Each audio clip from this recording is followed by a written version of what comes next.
Welcome to another Thursday, everybody, but it's not just any Thursday. It's the 4th of July, American Independence Day. If you are outside of America, happy July 4th to you then. But for America, this is our 4th of July. We pretty much celebrate everything that makes us America because, we're awesome like that. And I have a Gear Talk today, so we're celebrating 4th of July with a Gear Talk video. And it's funny. I went through my entire apartment to find anything with an American flag on it. Only to realize I don't own a lot of American flag stuff. Just I guess I don't. I do, however, have this. Bubblegum Shrimp Company. If you take a look, it's got a flag in the background. So, I've got something right here, and the kick-ass thing about these are, if you hit it, it starts lighting up on the bottom. So, yeah. I got something American, so, yeah, let's get this video going and let's start talking. Now, you're probably wondering, what could you talk about Gears related for the 4th of July? Well, I happen to have the perfect thing to talk about, because you've probably already seen the title of this video, you know what it's about. The Hammer of Dawn! Oh yes, the most patriotic weapon we can possibly have in the Gears game. Kind of the opposite of a firework. Instead of shooting something into the air, something's blasting down from the air, and it's not even COG related. Originally, they stole it from the UIR, so we'll get to talking about that and kind of just go through the history of the Hammer of Dawn and the significance it played throughout the entire franchise, and kind of what it's doing now, because if you take a look currently in Gears 4 onward, you can kind of see some things here and there involving the hammer, but we'll get into that at the end of things, so yeah, let's start talking about the hammer. So you guys remember Aspho Fields, or Ashfo Fields as they want to call it now. I'm very certain it was called Aspho Fields originally. So, you remember that little event, the thing that, Marcus was a part of during the war with the UIR? Carlos ended up dying there. Helena ended up dying there. Most of the 26th, a decent amount of them died there. Dom ended up losing his brother Carlos there, but also his kid was born that day. You remember that? Good times, good times. All of that was for the hammer.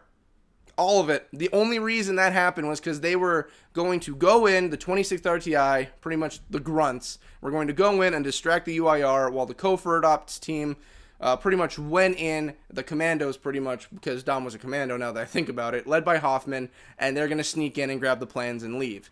So they go through and they got the plans. Originally, this thing was planned out to be a UIR weapon to end the war against the COG.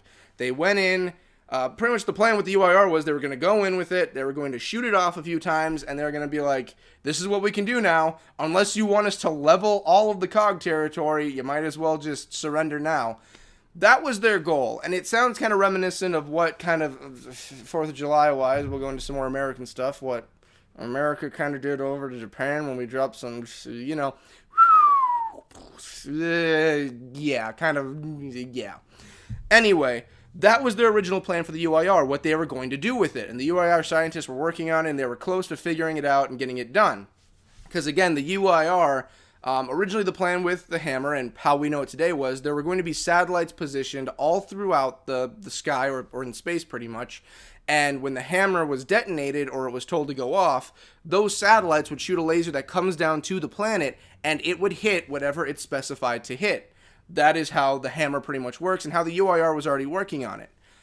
Cut forward a year after they steal it and they give it to good old Adam Phoenix to work on. Adam pretty much already knows what's kind of going on, because he's considered to be like the master of weapons, or like the master of devastating weapons to the planet, because he is the father, you could say, of the UIR's Hammer of Dawn. So I guess he's the stepfather of the Hammer of Dawn pretty much. So what he does is he creates it, and they do what the UIR was going to do. They shoot it off, and they say, hey, unless you want us to keep shooting this thing off, you might as well just surrender now. And yeah, that's exactly what the UIR did. That's what ended the war with the UIR. They shot off the hammer, which the UIR was planning on, and they said, go ahead, try us. We'll do it again if we have to.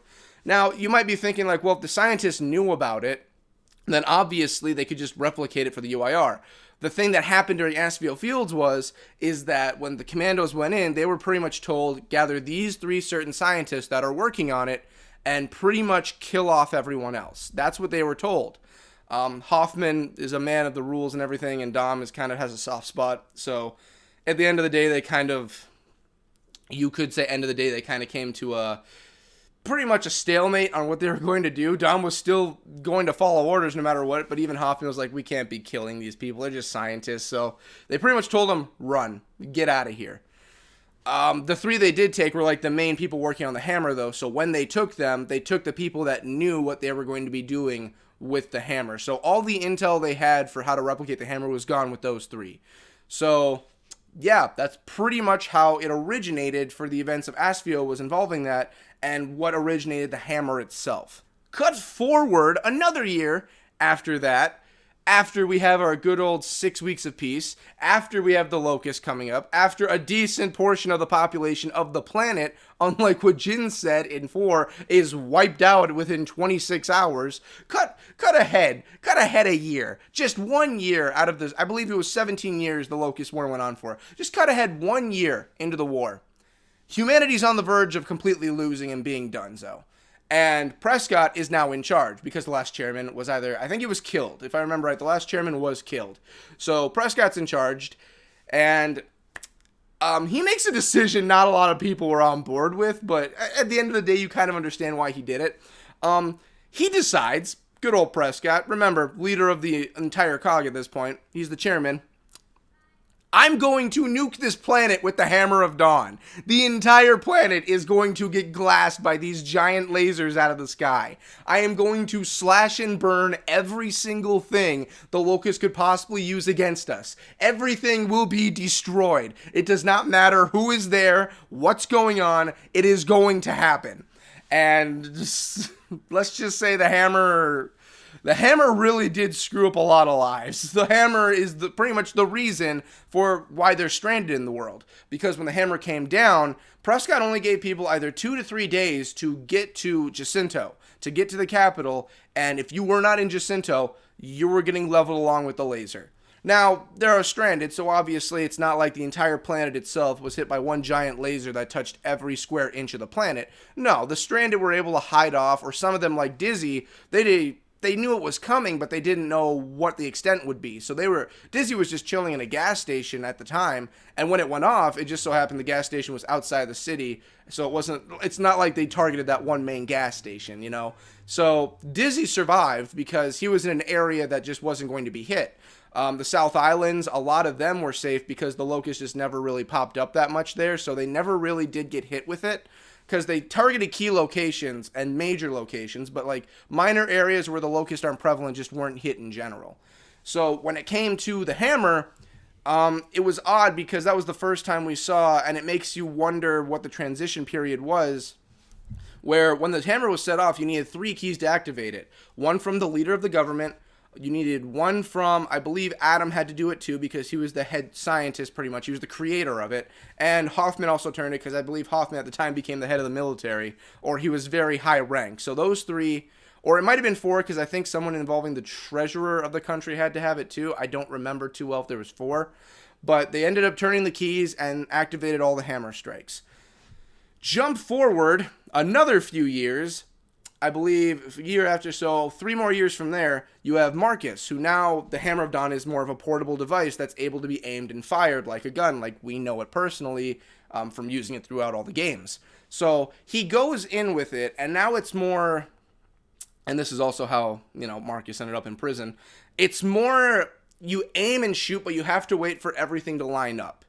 The portable hammer is not the greatest at all, really, for anything. It's hard to explain why. It's kind of like if you're sitting at a positioned area that has control of the satellites, then you pretty much have control of wherever you're going to have the hammer fire off.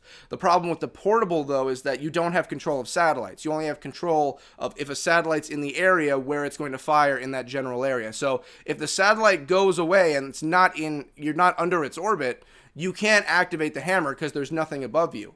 If you're using like a stationary area where you have control of the satellite itself, you can actually move the satellite to where you want it. Like when Prescott decided to pretty much glass the planet, he had control of where he wanted to move the satellites and where they were going to fire. He just had to put in the activation keys and pretty much hit the nuke the planet with lasers button.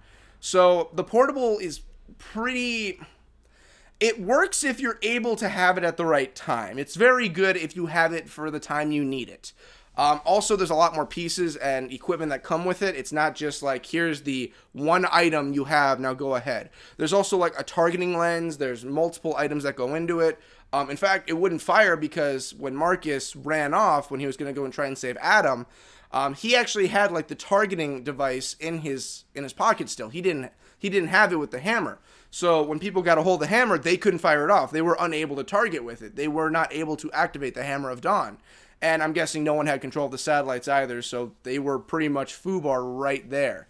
Marcus ended up going to prison right there, not only for abandoning and desertion, but also like a lot of people died because he just so happened to be carrying the device.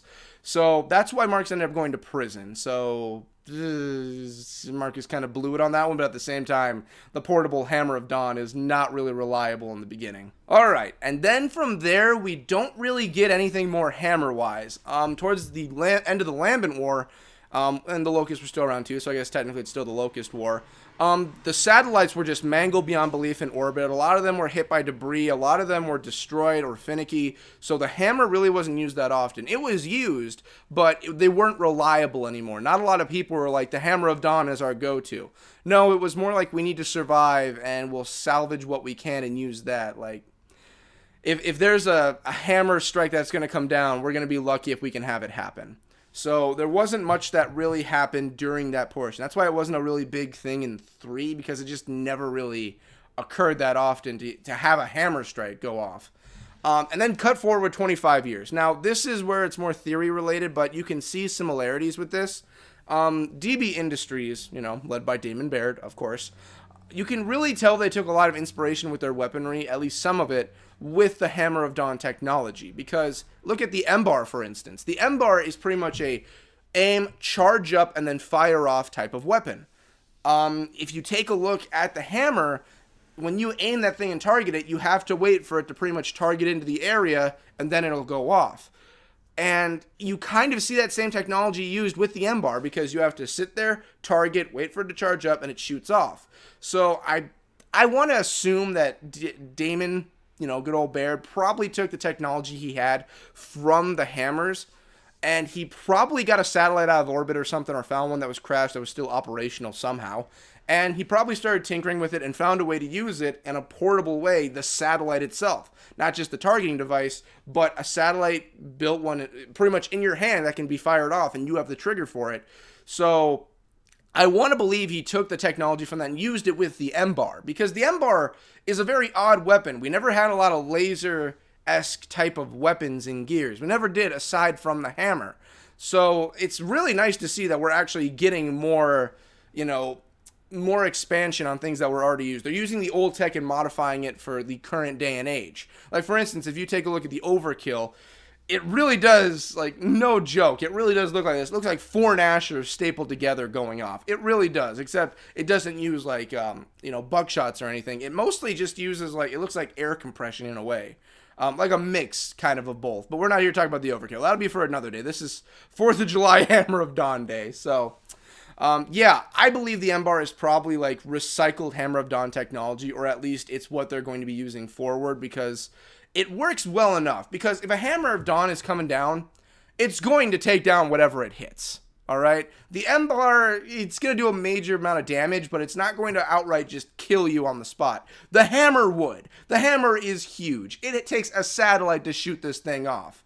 Anything smaller than a Berserker is going to die. The only reason the Berserker won't is because they're built to withstand, like, heavy hits. The only reason they can be taken out by a hammer is because when their chest plate and pretty much all of their armor on their body is heated, their actual flesh becomes vulnerable to actual damage. So when the hammer hits, that's a laser hitting them point on. It takes a few hits, but the Berserker's going down. So that's going to do it for this one. I kind of went a little quick on this. I wanted to go through more things and more detailed in the history. But again, it's a holiday right now, and I kind of have things I have to go and deal with and have, family time, watch some fireworks go off. So I promise you, whenever I'm not in a time crunch, these will be more dedicated and longer, but this one's more of a, I just need to get things out right now and give you guys a happy time, give you happy things to watch. As you can see, I'm running out of things to say at this point. So thank you guys for watching. Like, comment, subscribe. Celebrate the 4th of July. Bubblegum Shrimp is amazing. Go there if you can. I don't know if they're open on the 4th or not. But have a great one, guys. Like, comment, subscribe. I think I said that already. Have a great one.